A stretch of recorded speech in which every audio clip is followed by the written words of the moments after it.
Bonjour et bienvenue. On a tous connu ce moment, ce petit flottement un peu gênant dans une conversation.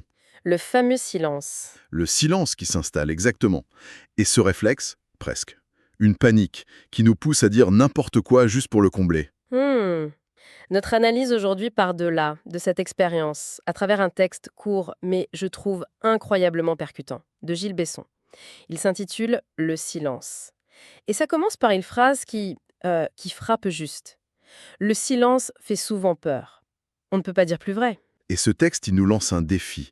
Et si ce réflexe de toujours vouloir combler le vide, si c'était une erreur fondamentale? Une erreur, oui. Si ce qu'on perçoit comme un vide angoissant était en fait un outil puissant, voire même thérapeutique. C'est ce qu'on va essayer de comprendre aujourd'hui. On va déconstruire cette peur. C'est un défi qui est passionnant, parce que ce texte, il nous force à questionner une de nos habitudes les plus ancrées. Oui, On vit dans une culture de l'action, de la parole, de la solution immédiate. Le silence, c'est tout l'inverse. C'est vu comme une inaction, un vide. une absence. Voilà, une absence. Et l'auteur, lui, il nous propose une inversion radicale. Il nous dit d'arrêter de voir le silence comme un manque, mais de le considérer comme un espace. Un espace, j'aime beaucoup ce mot. Un espace actif, fertile, qui peut permettre à des choses de se produire. C'est ce passage, en fait, du vide qui fait peur à l'espace qui permet, qui est au cœur de tout. Alors allons-y, commençons par le début, par cette perception du silence comme un vide. Le texte le dit bien, dans un contexte de soins, il est vécu comme un vide à combler. On sent cette pression. Mais d'où elle vient cette panique au fond? C'est une excellente question, parce que la réponse, elle est double. Il y a une pression sociale, bien sûr. Oui, la gêne. La gêne, C'est... le malaise. Oui. Le silence peut être interprété comme de l'ennui, un désaccord. Mais dans le contexte du soin ou de l'écoute, s'ajoute une pression, disons, professionnelle. Ah oui? Le soignant, il est censé faire quelque chose. Analyser, comprendre, rassurer, Agir. agir, voilà. Et se taire, c'est ne rien faire de visible. Et ça peut générer une angoisse terrible. L'angoisse d'être perçu comme incompétent, peut-être. Ou indifférent? C'est ça. On a l'impression que notre silence est une faute professionnelle, un aveu d'impuissance. Exactement. Et c'est là que le texte pointe le piège. Il dit qu'en voulant rassurer trop vite, on n'agit pas pour l'autre. On agit pour soi. On agit pour soi, on comble le silence pour calmer notre propre angoisse. C'est notre inconfort qui prend le dessus, et en faisant ça, on risque, sans le vouloir, d'étouffer ce qui était justement en train d'essayer de sortir chez l'autre. On ferme une porte, en somme. On ferme une porte qu'on aurait dû laisser grande ouverte. C'est une idée très forte. On pense aider, et en fait, on se protège soi-même. Et c'est là que le texte opère ce retournement. Il affirme, pourtant, le silence n'est pas une absence, c'est un espace. Oui, Cette image, elle change absolument tout. Ça déplace le silence de la catégorie négatif, manque, à la catégorie positif, potentiel. Mais un espace pourquoi au juste? un espace pour ce qui n'a pas encore de forme. Le texte l'exprime de façon très, très poétique, je trouve. Oui, il y a des vers, c'est vrai. Il parle de ce que le patient peut y déposer, je cite de mémoire, ce qui n'est pas encore formulé, ce qui hésite. Ce qui cherche ces mots. Voilà. C'est un espace pour le brouillon de la pensée. C'est un lieu où on a le droit de ne pas être clair. D'accord. Donc ce n'est pas un espace vide, mais un espace d'accueil. Un, un réceptacle. C'est exactement ça. La métaphore la plus juste, ce serait peut-être celle d'une pièce. Un silence angoissant, c'est une pièce froide, vide, où on se sent seul. Exposé. Exposé, oui. L'espace dont parle l'auteur, c'est une pièce chaleureuse, bienveillante. En se taisant, l'écoutant, il ne fait pas rien. Il prépare cette pièce. Il dit, sans un mot, vas-y, prends ton temps, dépose ce que tu as, même si c'est confus, je suis là. On lève la pression de la performance. La pression de la performance, oui. J'aime beaucoup cette idée de lever la pression de la performance verbale. Et ça m'amène à une autre distinction cruciale que fait le texte. Il dit que le silence permet de quitter la posture de réponse pour entrer dans une posture de présence. Alors ça, j'avoue, c'est un point, mon cerveau est câblé pour chercher des solutions. C'est quoi la différence concrète entre les deux? C'est une différence d'intention. La posture de réponse, c'est l'écoute utilitaire. On écoute pour agir. Pendant que l'autre parle, notre cerveau, il tourne déjà à plein régime. Quel est le problème? Quelle est la solution? Qu'est-ce que je vais pouvoir lui dire d'intelligent? Voilà, on est un ingénieur de la conversation. C'est tout à fait moi, l'ingénieur qui veut réparer. On est nombreux. La posture de présence, c'est radicalement différent. L'intention n'est pas de faire, mais d'être avec. D'accord. L'attention est totale, mais elle n'est pas focalisée sur la recherche d'une solution. Elle est ouverte à tout. Les mots, bien sûr, mais aussi les pauses, le ton de la voix, Le non-verbal. le regard qui se baisse, le petit soupir. C'est une qualité d'attention qui dit « Je suis entièrement ici, avec toi, dans ce que tu vis en ce moment ». Je vois la différence sur le plan théorique.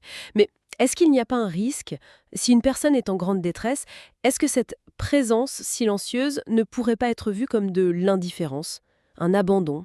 C'est la question fondamentale. Et c'est ce qui rend l'exercice si difficile. Où est la limite? La différence, et c'est ce que l'autre ressent intuitivement, c'est l'intention qui charge de silence. On y reviendra avec la notion de silence habité. D'accord. Et pour répondre directement, la présence n'exclut pas la parole. Elle change la nature de la parole. Si on parle, ce n'est pas pour donner une solution, mais peut-être pour refléter une émotion. Ah, comme un miroir, oui. Dire « je sens que c'est très difficile pour vous » ou valider l'expérience de l'autre. C'est normal de se sentir perdu. La parole n'est plus un outil pour réparer, mais pour approfondir la connexion. Le texte le dit très bien, cette présence autorise l'émotion à émerger sans la contraindre. La réponse dirige, la présence autorise. Ça, c'est une formule très éclairante. Et ça nous amène à ce point qui me semble presque paradoxal.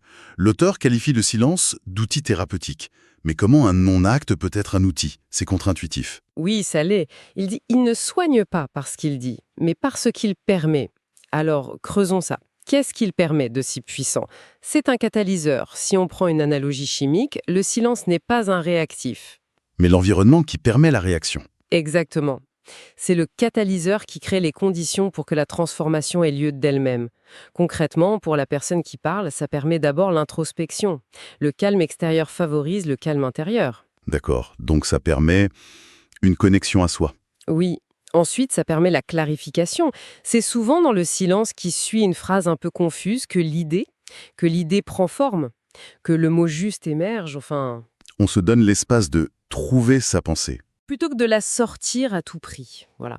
Et enfin, ça permet à des émotions plus profondes de remonter. Le flot de parole, ça peut être une défense, une manière de garder le contrôle. Hmm. Le silence fait tomber cette défense. Et pour l'écoutant, c'est aussi un outil formidable. Ça permet d'observer, de ressentir, de capter tous les signaux non-verbaux, le non-dit, quoi. Donc si je résume, ce n'est pas un outil passif du tout. C'est un outil qui crée les conditions de l'autoclarification de l'autre. C'est ça. Mais le texte insiste sur un point, apprendre à se taire au bon moment n'est pas naturel, cela s'entraîne. Ça implique que ce n'est pas juste une absence de parole, c'est une compétence active, c'est une discipline, absolument. C'est un véritable entraînement à aller contre nos réflexes. Contre nos habitudes. C'est d'abord s'entraîner à tolérer son propre inconfort. Accepter de ne pas avoir la réponse tout de suite, c'est faire confiance. Confiance en l'autre. Confiance en l'autre, en sa capacité à trouver ses propres ressources, et confiance en soi, en sa capacité à être aidant sans forcément dire quelque chose. C'est un immense lâcher-prise. Ce mot d'intentionnalité me semble de plus en plus central. Et il nous amène à la conclusion du texte, qui est pour moi le sommet de la réflexion. Je la cite. Le silence, lorsqu'il est habité, est parfois le geste le plus soignant qui soit. Le mot-clé, c'est habiter. Oui. Qu'est-ce qui fait la différence entre un silence habité et un silence juste, vide et flippant? Celui qui donne envie de fuir la pièce. Exactement. La différence est abyssale. Et elle est perçue de manière quasi animale par la personne en face. Un silence vide, c'est un silence d'absence. On sent que l'autre est ailleurs, distrait, ou pire, qu'il nous juge. C'est un silence qui déconnecte. Qui isole. On se sent seul face à soi-même. Un silence habité, à l'inverse, il est plein. Il est plein de présence. Il est chargé d'une écoute intense, d'une empathie qu'on peut sentir. Le corps de l'écoutant est orienté vers l'autre, le regard est connecté. L'autre personne ne se sent pas seule, elle se sent accompagnée au cœur de son propre silence. Donc ce qui habite le silence, c'est la qualité de l'attention de celui qui écoute. C'est exactement ça. C'est l'attention qui remplit l'espace. Ça me fait penser aux conversations avec un adolescent, par exemple. On pose une question un peu profonde, Et la première réponse, c'est souvent un long silence. Ah oui, je vois très bien. Notre réflexe de parents, c'est de paniquer, de reformuler, de poser 10 autres questions, on comble, On meuble. on meuble, voilà. Mais si on arrive à résister, à juste rester là, présent, à regarder l'adolescent avec bienveillance, on habite ce silence avec lui. Et c'est très souvent dans cet espace de non-pression que la vraie pensée finit par sortir. Celle qui était difficile à formuler, elle finit par sortir. C'est la différence entre interroger et accueillir. Le silence habité, c'est de l'accueil à l'état pur. Cette image est incroyablement parlante. Je pense que tout le monde, parent ou non, peut se reconnaître là-dedans. Alors si on rassemble toutes les pièces, ce texte nous propose un véritable basculement. Il nous demande de prendre le silence qu'on range habituellement dans la case « problème »,« gêne Vide », »,« vide », voilà, et de le déplacer dans la case « outils, espace potentiel ». C'est un changement de logiciel complet, en fait. c'est tout à fait ça. La leçon fondamentale, c'est que la valeur du silence ne réside pas dans le silence lui-même, mais dans ce qu'il rend possible. Il ne fait rien, mais il permet à tout de se faire. Exactement. Il permet à ce qui est fragile, hésitant, enfoui, d'éclore. C'est un rappel puissant que dans les relations humaines, que ce soit dans le soin, l'éducation ou l'amitié, l'acte le plus transformateur n'est pas toujours une parole brillante ou un conseil avisé. C'est parfois, et peut-être même souvent, le simple fait d'offrir une présence silencieuse. Attentive et pleinement engagée. Voilà. Et ça nous laisse avec une question qui dépasse largement le cadre thérapeutique. Le texte est focalisé sur le soin, mais il nous interroge tous. Dans nos vies de tous les jours, au travail, à table avec nos proches, ou même seuls face à nous-mêmes. À quelle vitesse est-ce qu'on se précipite pour allumer la radio, la télé, ou sortir notre téléphone pour remplir chaque micro-silence? Par peur de quoi, au juste ? De l'ennui? De nos propres pensées? Et si on se lançait un petit défi, juste pour voir? Si on décidait, une fois aujourd'hui, de ne pas combler un silence qui s'installe, de simplement rester avec, curieux, pour observer ce que cet espace sudamment ouvert a à nous offrir.